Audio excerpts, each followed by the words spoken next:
ये इटली का एक कोस्टल टाउन है प्रोटोफिनो, जो देखने में बेहद ही खूबसूरत है। जानते हो दोस्तों, ऐसा ही एक सेम हिल सिटी अजीत गुलाबचंद भारत में भी बनाना चाहते थे। इवन कि उन्होंने महाराष्ट्र का पुणे डिसाइड किया था इस प्रोजेक्ट के लिए। ये हिल सिटी टोटल 4 फेज में बनना था और जो पहला फेज का जो कंस्ट्रक्शन था वो साल 2004 में स्टार्ट भी हो जाता है, जिसका टोटल कॉस्ट था 3000 से 4000 करोड़ और 2010 तक ये बनने का टारगेट था। और जो पूरा इनिशियल प्रोजेक्ट था वो टोटल 40,000 करोड़ का था। इस सिटी का कैपेसिटी था 3 लाख लोगों का। लेकिन जानते हो आप कि आज इस सिटी में कितने लोग रह रहे हैं? पूरे 5,000। सिर्फ और सिर्फ 5,000 लोग आज के टाइम में इस सिटी में रह रहे हैं।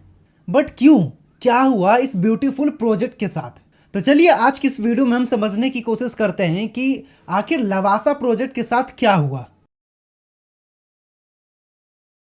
तो कहानी शुरू होती है साल 2000 में, जब हिंदुस्तान कंस्ट्रक्शन कंपनी के चेयरमैन अजीत गुलाबचंद इटली के प्रोटोफिनो विजिट करते हैं। तो जो प्रोटोफिनो जो जगह था वो उन्हें काफ़ी ज़्यादा पसंद आ जाता है और वो डिसाइड करते हैं कि ऐसा ही एक सेम हिल सिटी वो भारत में भी बनाएंगे। अजीत गुलाबचंद चाहते थे कि इस प्रोजेक्ट को पूरी तरह से प्राइवेटली मैनेज किया जाए, इसमें गवर्नमेंट का किसी भी तरह का इंटरफेरेंस ना हो। मैंने आपको पहले ही बताया कि ये जो हिल सिटी था ये इटली के कोस्टल टाउन प्रोटोफिनो से इंस्पायर्ड था और ये जो प्रोजेक्ट था ये पुणे के वेस्टर्न घाट में बनना था, जो पूरा 25,000 एकड़ में फैला हुआ था। इस सिटी में luxurious lifestyle, education, health care facility, hospitality, tourism, advance water management, world class infrastructure जैसे वगैरह वगैरह चीजें थी। इवन कि ये Lavasa project total 50,000 job create करने वाला था। इस पूरे प्रोजेक्ट को 4 फेजेस में बनना था। जो पहला फेजेस था उसका कंस्ट्रक्शन साल 2004 में स्टार्ट हो जाता है। एंड आप बिलीव नहीं करोगे कि लवासा सिटी का डिजाइन इतना माइंड ब्लोइंग था, इतना ज्यादा अमेजिंग था कि साल 2005 में Congress for the New Urbanisation और 2009 में American Society of Landscape Architect जैसे अवार्ड लवासा सिटी को मिलते हैं।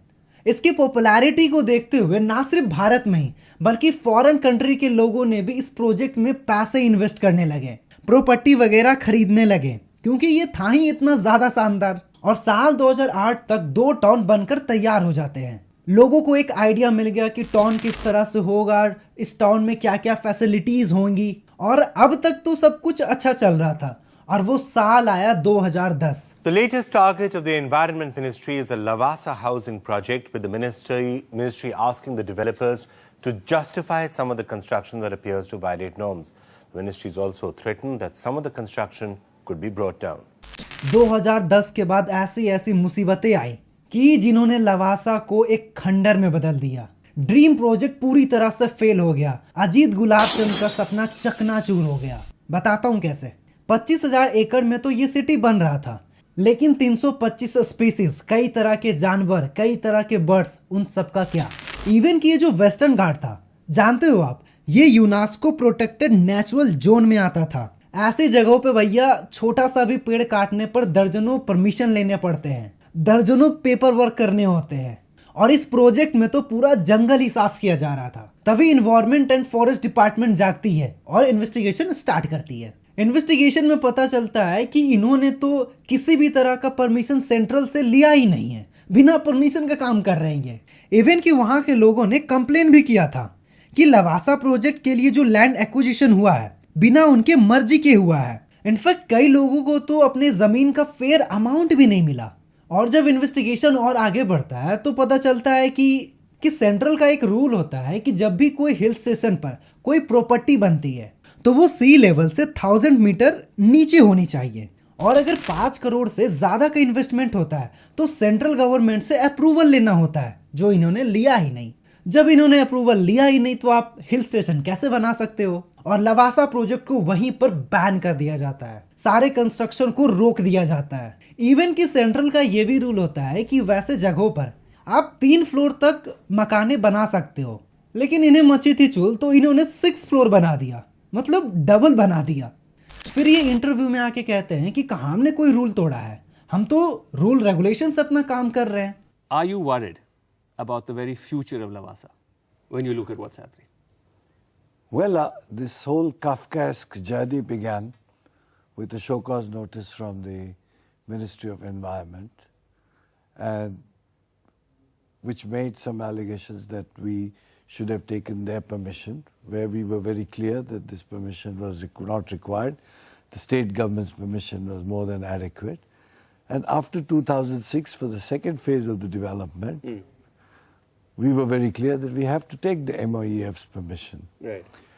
However, we got this notice suddenly, specially delivered to us, without giving us a hearing.